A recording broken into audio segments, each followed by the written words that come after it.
I've ever wanted to do since I was 12 years old. And wow, I can't believe that I get to do it. I'm not a big fan of talking about me. That's just the way I am. But go ahead, ask me more questions. One of my mentors said, Greg, if you get into this business, you will have a front row seat to life. It's very humbling when people trust you to tell their story. But I think when people understand that you're actually listening and that you actually care, which is what I try to do every single time, they're more than willing to share their story. The first is always thank you for listening. Thank you for giving me a voice. Thank you for allowing me to finally tell my story, especially when we've been doing stories about vulnerable populations like the elderly, who oftentimes they don't really have a voice, and they finally feel like someone actually wants to hear what they have to say. That's what's important about this job, is to be able to get solutions for people that have no one else to turn to but need that help. That's what's so cool about this job, is that you can actually have an impact. You can affect change, you can impact people's lives.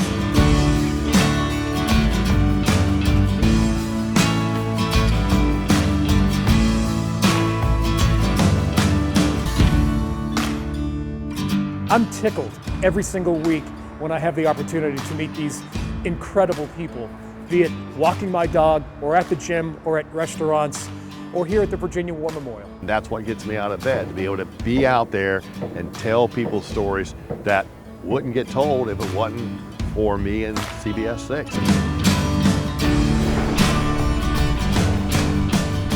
I think that that's something that I try and do every time I sit down and talk to someone, is listen and acknowledge them as a person first, and not as a story, but just as someone who has a story.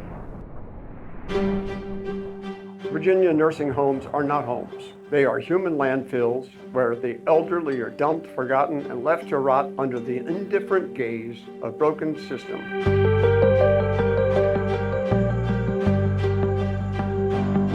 It started with someone reaching out to us in the summer of last year, and he said, hey, I think there's a problem.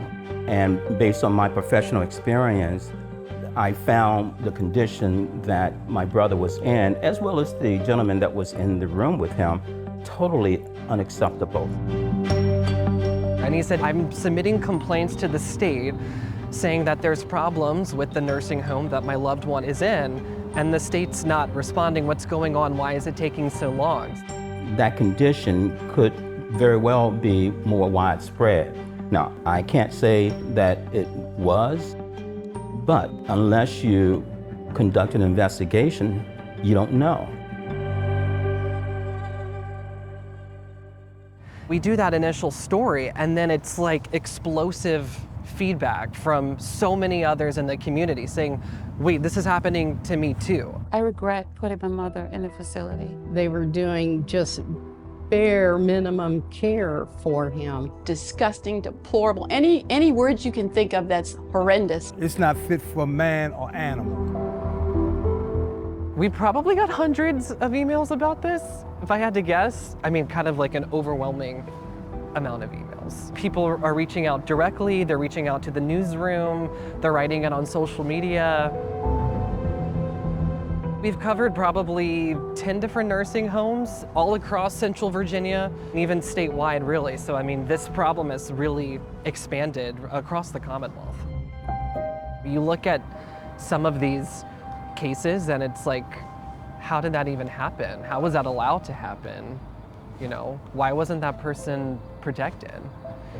We have a system that is supposed to protect people, but oftentimes we see that it's just not enough to protect the most vulnerable. If you're not taking care of them to get them healthy, how are they safe? And when you're giving wrong medicine, you're not cleaning them, they get in the bed sores. You're thinking about your own parents, you're thinking about your grandparents. No one's getting younger. So yeah, it's important that we have a system and we have long-term care facilities that are operating up to par, because this is an issue that touches everybody.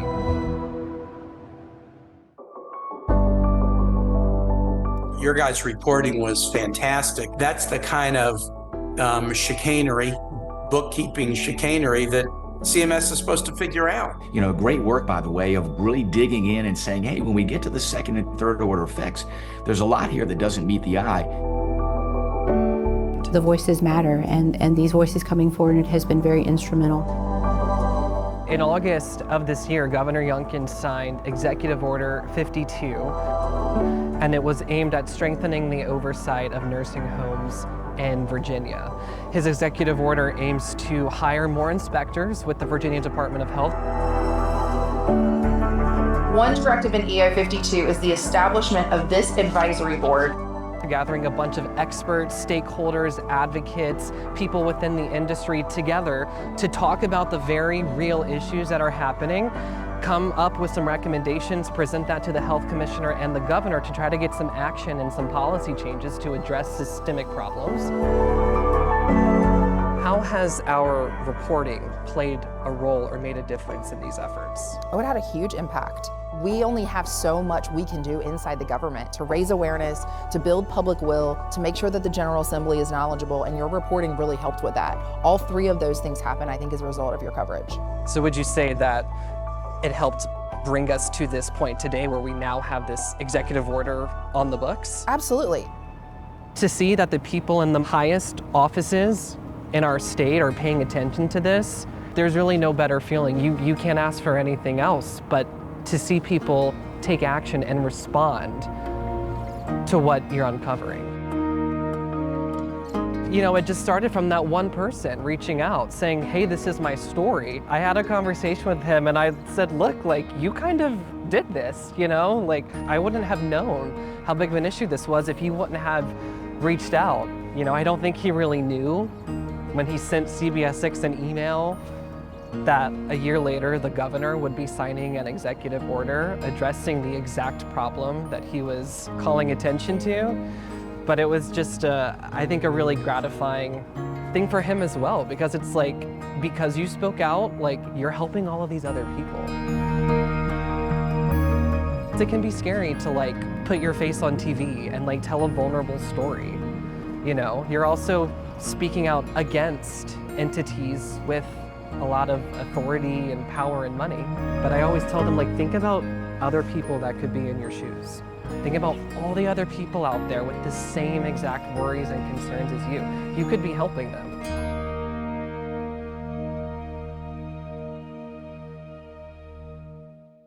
Heard a lot of family members say that Tyler Lane, I'm so glad that Tyler Lane is on it. I mean, you should hear, sometimes it makes me laugh because they say, go, is Tyler Lane on it? He's on it. So.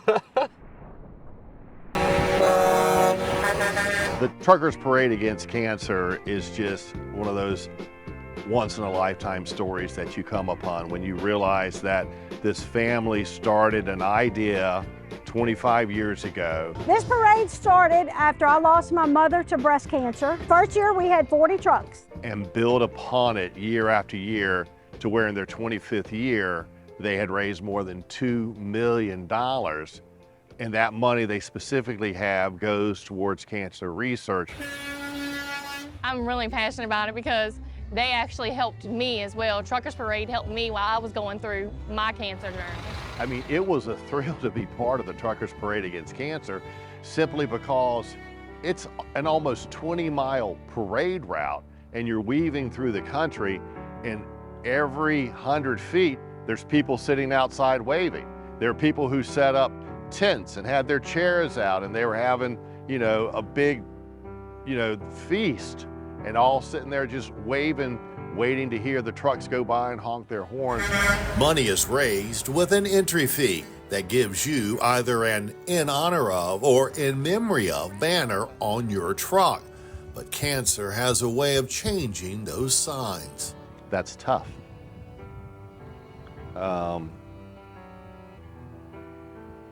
The last story I did was very personal because when you go to be in the parade, your registration fee covers the banner that goes on the front of your vehicle, and that is either in honor or in memory.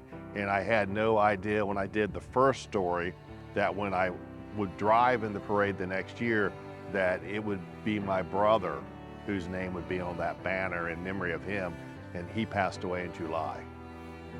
It was a thrill for me to be a part of that, and it was also great that CBS 6 said, yes, we're going to, do this, and because we're part of the community, and that was being a part of the community that I live in. But it was such a great event, and it goes to such a worthy cause, because there literally is no one who is not in some way, shape, or form been touched by cancer. And we know through them talking to researchers that they've made huge strides in helping people. More than $2 million in Charlotte County has about 12,000 people, and it's relatively small, but they'll end up with more than 200 trucks taking part in that parade from all over. And so if everything works out, I'll be back in it with Storm Rider again next year. Recently, I was blessed with the opportunity to meet a couple, Renee and George. They met while they were doing music 40+ years ago. I liked your singing. That man, I have not found an instrument he cannot play. Played many years ago and many adventures. Driving to gigs in hurricanes and tornadoes and snowstorms. The sad part about the story that we were doing was that George was diagnosed with a terminal cancer. We'll be fortunate to have him till Thanksgiving. But their spirits were both amazing. Renee was throwing a party for George to celebrate his birthday, and she wanted to cover the entire backyard with Christmas lights because George was originally supposed to be able to take his grandchildren out to see the lights. He would be too sick to go, and I said, since he wanted to show y'all the lights, let's bring the lights to him. Now we know that I love a story in which we can try and get someone something that they need. So we shared Renee's story. Anywhere we can put lights, they're gonna be. I was hoping and praying that the community poured out, and they did that exactly. Is it too early to celebrate Christmas? Absolutely not. She was receiving orders from across the country.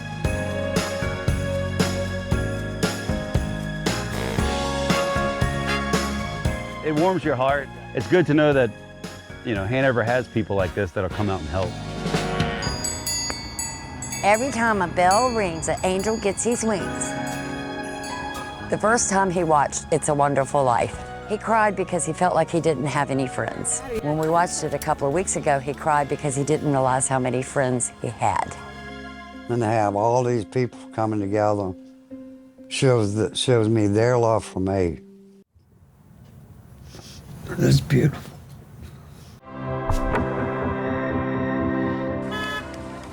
Merry Christmas!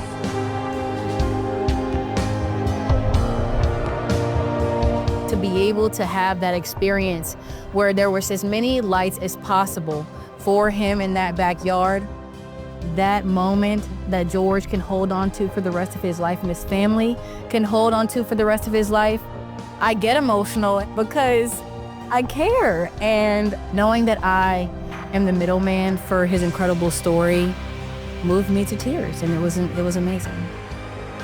Happy birthday, dear George. Happy birthday to you. You have your ups and downs, but you hold on to the ups and put the downs away. We're bringing Christmas, Thanksgiving, and even New Year's a little bit early.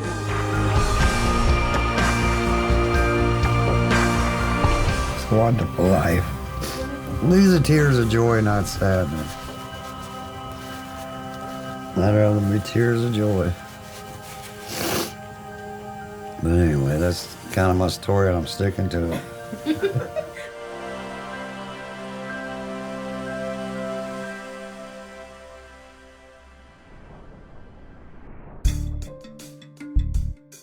From the very beginning to the very end, this was mismanaged.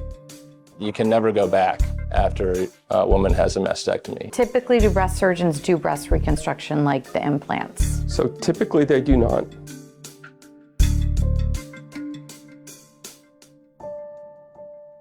A source contacted me and said, I've got something here. I've heard from this woman. Do you think this might be a story? that's kind of how these things get started. Did you feel like if I don't get this done, I will get breast cancer? Absolutely, because that's what they told me, and I believed every word that they said. In talking to Mandy, just a few days before the procedure, she met with the doctor who never told her, she says, about any alternatives that they could pursue and advised her that she should get this procedure. And so she went through with the procedure, and then she just had a lot of complications, she says, after that. She went through 3 different surgeries. She's going to have another surgery. I have to have one more just to have the damage repaired, implants taken out, my breast completely removed. My body is not strong enough to have the surgeries. This is what I like to call a peeling of the onion situation because there's so many layers to it. Although her breast cancer risk was high, about twice what is the normal breast cancer risk, the appropriate management for that situation was closer observation. It was not surgical intervention. Shame on you. Shame on you. I can't even cry anymore because I'm just so mad. First, yes, you want people to hear the story. She's so thankful and grateful that we shared her voice. Second of all, since our story aired, we've had several people reach out saying, oh my gosh, I had a similar experience. The accountability piece is really important. So in this situation, the allegations in the lawsuit is that the hospital system negligently credentialed this individual to do this type of work. And so there's a lot to be explored there going forward. Yeah, so there's a second story with a different former patient of this woman. So a lump underneath my arm the size of a softball that shouldn't have been there. I don't know why it was there. We have a client who trusted a doctor, and the doctor broke that trust. And you said you beat yourself up. Yeah, because I'm in the medical profession. I should have researched more. Have you forgiven yourself? I don't know. I'm working on it. I'm working on it. People that I interview, in particular in this series, they're just regular people, going about their lives. They expect when they get referred to a particular surgeon, that surgeon is going to have their best interest at heart, and they know what they're doing, and they're good at their job. Do that original story, and then you peel back another layer, and then another layer. You keep it going, it will affect change, and that's the power of this job. That's what's so cool about this job, is that you can actually have an impact. You can affect change, you can impact people's lives.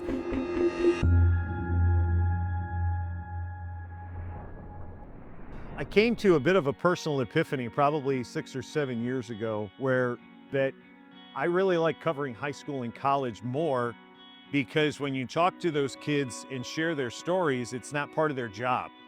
They're actually genuinely appreciative that you would even take the time to be interested in what they're doing, not just on the court or on the field, but off the field as well. Curtis Akers and our chief photographer, last year we did a profile of Prince George football.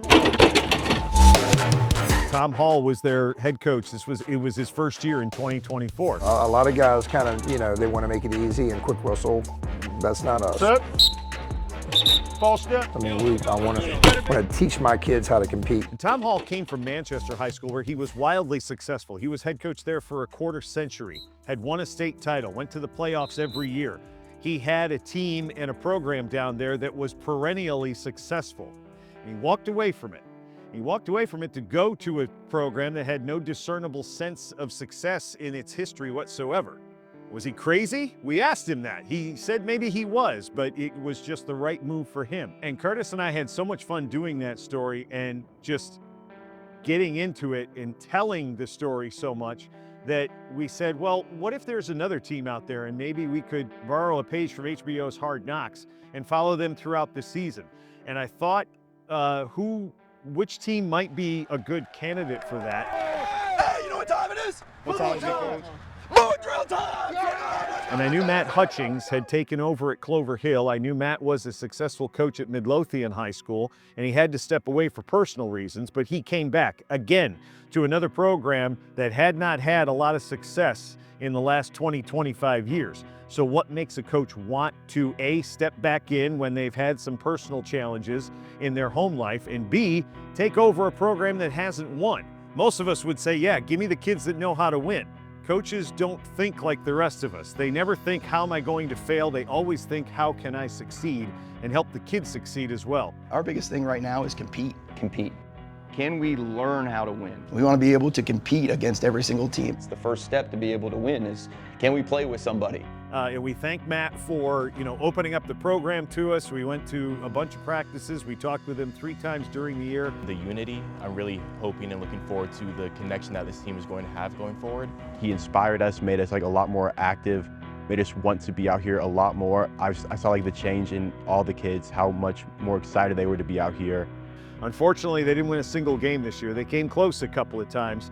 There's a brotherhood that you can kind of create here that you can build for the rest of your life, and hopefully that's something we try to convey and get those guys to understand that it's going to be bigger than that. Your record on your high school football career is not going to get you any job, but how you treat people and how you can build that brotherhood, that's going to be a lot more to you later on in life. So we like to tell the stories where, would anybody have done 3 stories on Clover Hill this year? No, probably not. But it's a compelling story because these kids still came to practice every day. They still laced up every Friday night. They still wanted to go out there and compete and try to do their best. Made the time for us to talk about the season, talk about how they were getting through it, what kind of changes they were making, where they saw improvement, and where they hope it will lead the program in the future.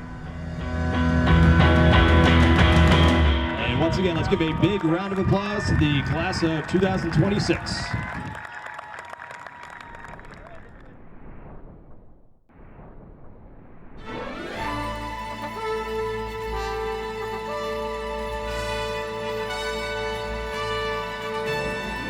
George Washington called Peter Francisco his one-man army. He was known. He was the Virginia Hercules. He was called the Virginia Giant because he was huge.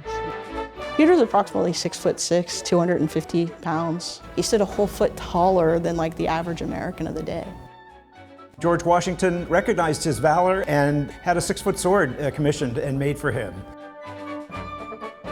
He was unforgettable. If any British soldier came across him, they would never forget that man because he was enormous. A story of him actually lifting a cannon over a fence are among the stories of his tremendous strength. I mean, he did a lot. He never stopped. He loved this country. He loved Virginia. He came here as a 6-year-old boy from the Azores, which is off the coast of Portugal. He was kidnapped as a 5-year-old from Portugal, left on a wharf in Virginia. He only knew Portuguese. He had an accent to him, and all he could ever utter initially when he came here was Pedro Francisco. He heard the speech of Patrick Henry, "Give me liberty or give me death," standing at the window because the church was so full, and he joined the Continental Army at the age of 16. He managed to survive, he managed to grow strong, he managed to endure. He fought hard for the country. He got injured. It didn't stop him, he kept going. He lived and worked here in Richmond. He's buried here in Richmond. So every year, descendants of Peter Francisco descend upon Richmond.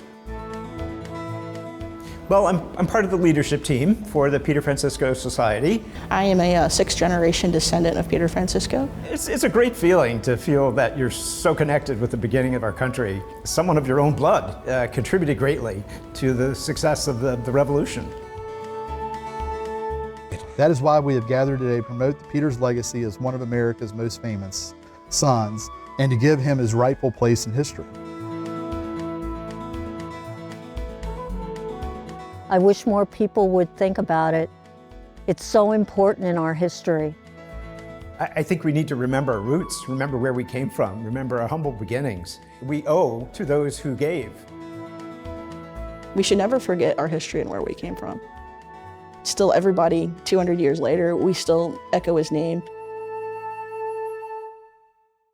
On a recent trip to Europe, I took a camera along to the Azores. In Portugal, Peter Francisco has his own beer. It's powerful beer. The Sam Adams of Portugal. I came back with an empty bottle of Peter Francisco beer. The Virginia Museum of History and Culture asked for the empty beer bottle because they have Peter Francisco's sword and they also have Peter Francisco's vest. Had to sign documents and it was treated with gloves and now it's in the archives. This is a sword that was given to Peter Francisco, a real and sort of mythological giant, right? I mean, even just being in the presence of it, you can imagine his giant hand, gripping the handle of this sword. To know that Peter Francisco's sword and vest are here in Virginia, more than 2 centuries after he was walking central Virginia, is remarkable that these tangible items linked to this revolutionary immigrant and American hero of the Revolution still exist, and they are just down the road at the Virginia Museum of History and Culture. So physically, when you can actually touch a tangible item that Peter Francisco held, it's a touchstone and shrinks those 2 centuries that separate that hero of the American Revolution to us in the 21st century and brings those people for so long ago alive.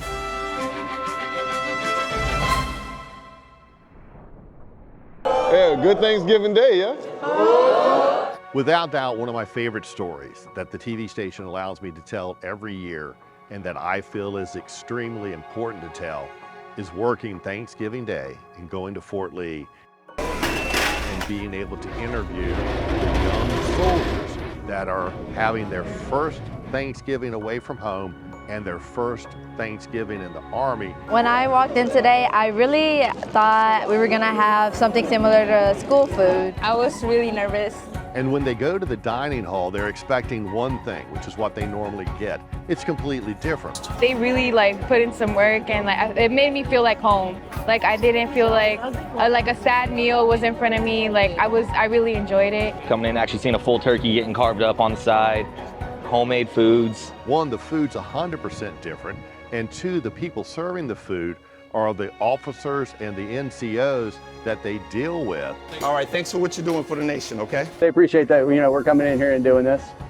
So I know I always appreciate it whenever I was a young soldier. Who are behind asking them, what do you want to eat? And they're just shocked at who's there. Happy Thanksgiving, have a good one.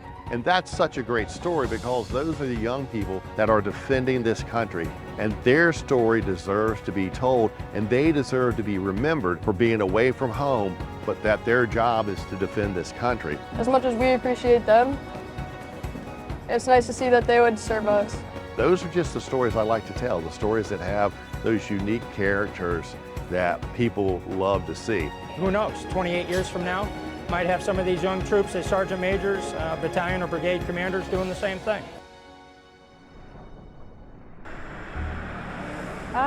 Tom. How you doing? Tom is a person who I would say truly brings light into the rooms that he steps into. He is unapologetic about his faith. This is a special day. It's a day that the Lord hath made. We shall rejoice in it. He is unapologetic about the way that he likes to connect to people, and his way is through poetry. What we can't do may well change as the years go by. And if you've been around for a while, you should know why. If I long for usefulness with a particular important task, what we can do may be a better question to be asked. When I first met Tom, I was actually volunteering, and he was also volunteering his time talking to some of the elderly folks in his community. He comes right up to me and he says, can I tell you a little story? And he begins to tell me a story about how he ended up writing a poetry book, and then he reads me a poem, not knowing that I'm a journalist or that I was intrigued by voices in general or the storytelling, but he just starts to read me a poem. So if you're blessed to be a daddy, a father, or just a dad. Spend time with your family, or you may wish you had. Something really, really special when you get to go to a community in a rural area and you get to hear the stories of people that feel like they don't get to share their stories. Not everybody, comes to their area. And He said, well, you should do a book. I said, man, people from Ballsville don't do books. oftentimes they don't get to speak to people outside of their community, or they don't get to share the special stories or the special things that are happening in all the pockets of their community. So when they finally get the opportunity to do so, you can see the light in their eyes, you can see the joy in their eyes, you can hear the passion in their voice when they're sharing. The written word has power. What was really moving to me is when we got to sit down and talk to Tom at his house, and just hearing him share how much it means to be able to impact those around him motivated me to want to do the same in the way that I storytell. He feels what the other people feels. He shares in the hopes that it just brings them just a little bit of joy. So I really, really connected with him in that interview, and I was moved to tears a couple of times. My daddy wasn't perfect, and I never expected him to be. But my memories are so precious because Daddy loved me. When he approaches people and wants to talk to them about his poetry, he doesn't approach trying to sell a book. He talks to them in the hopes, like I said, that he makes an impact on their life, even if it's just for a small moment. And again, I think that's what I hope to do in my storytelling. November 11th, 1995, I covered the Veterans Day Parade on Cape Cod, and it was my first paid job as a reporter. I carry one of the $12 that I made back in 1995 on my very first professional story, and I carry it in my wallet everywhere I go. Maybe it was just a sign of things to come that I was going to launch into a career where my specialty was telling stories about veterans. You were asking me, have you befriended some of these veterans that I featured? Yes, including Dan Dorchek. Dan Dorchek is a 101-year-old dynamo from the Richmond area. And it was not long ago that right here, I interviewed Dan Dorchek, and he brought along a keepsake. This is my logbook. I log every mission I was on. More than 80 years ago, as a 21-year-old, he kept a diary.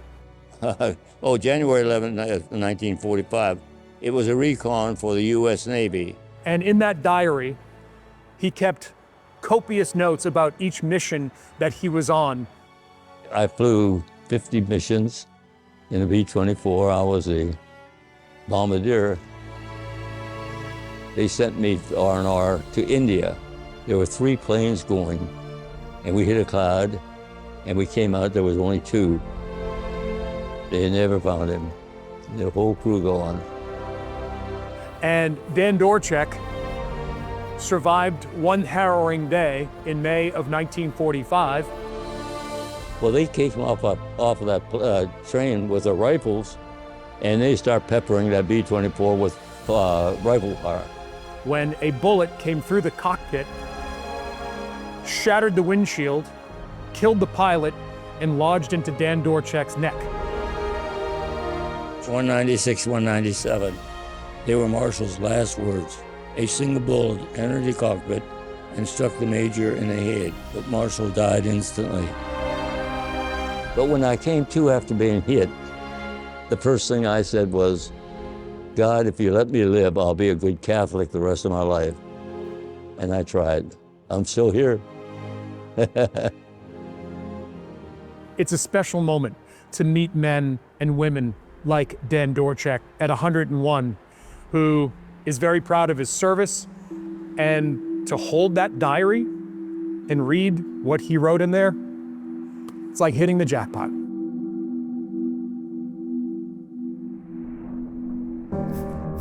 It's kind of like a quiet area, a sanctuary for me.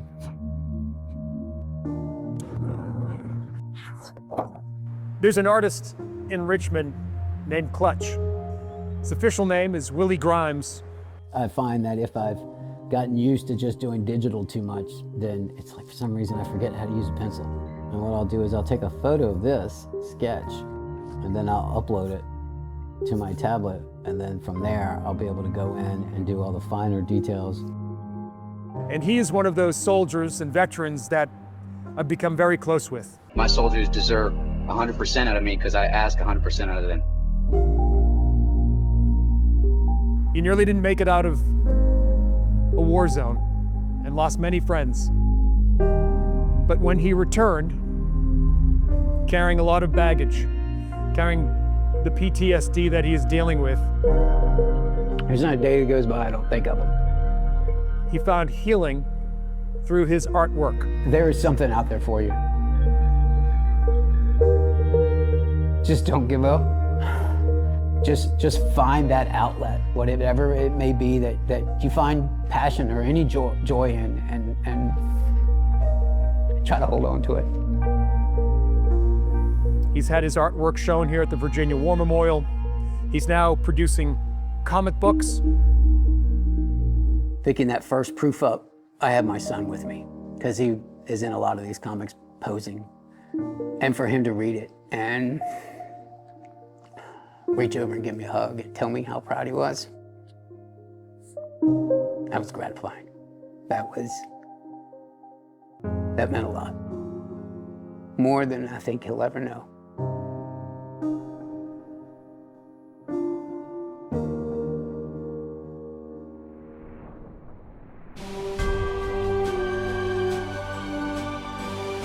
Hubert Yeary.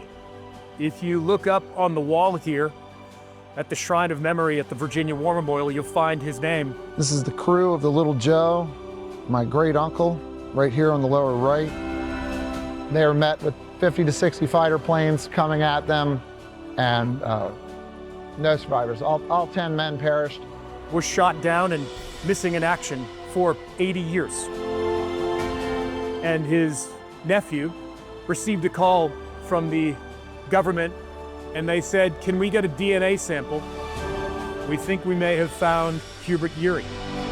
To actively be out searching for those people 80 years later, that's a real credit to the United States military and their dedication to no man left behind. Hubert Yeary finally did come home in May. I mean, to be able to bring him home, that is a feeling within itself.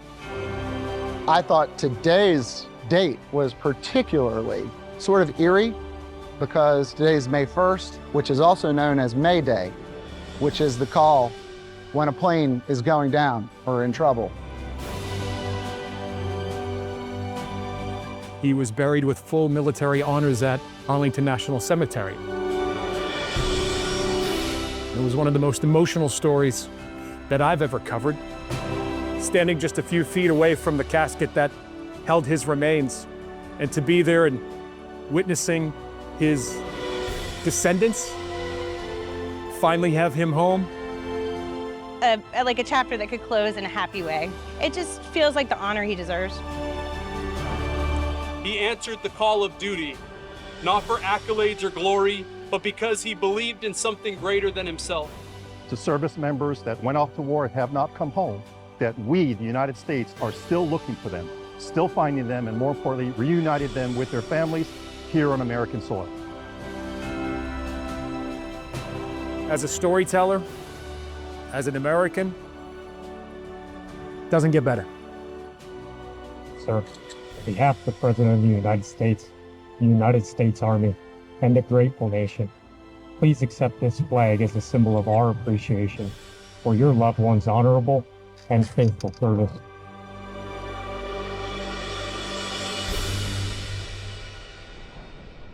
I have been at CBS 6 now for 31 and a half years. Just celebrated 33 years with CBS 6. I've been at this now for nearly 35 years, and I don't want to stop.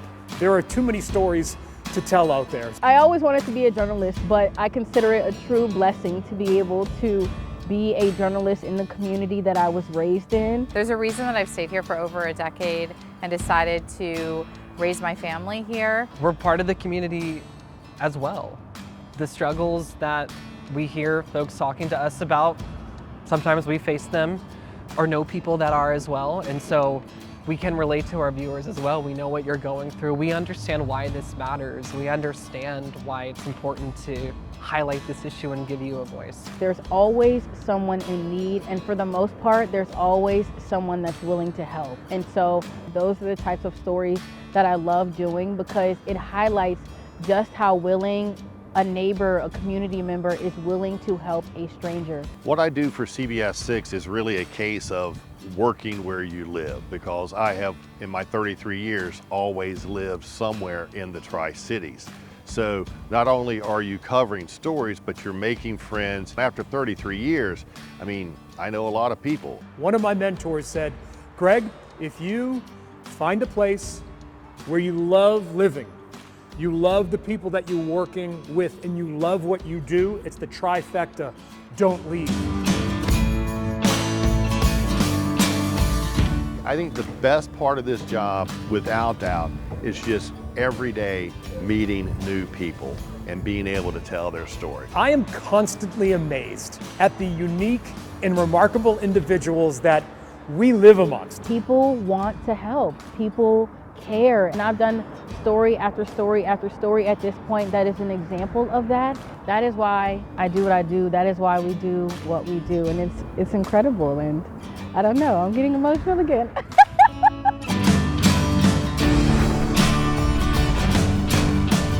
I know I'm on the back nine of the career, but I want to tell stories for as long as I'm living. And if they allow me to do it at CBS 6, I'd be one lucky man.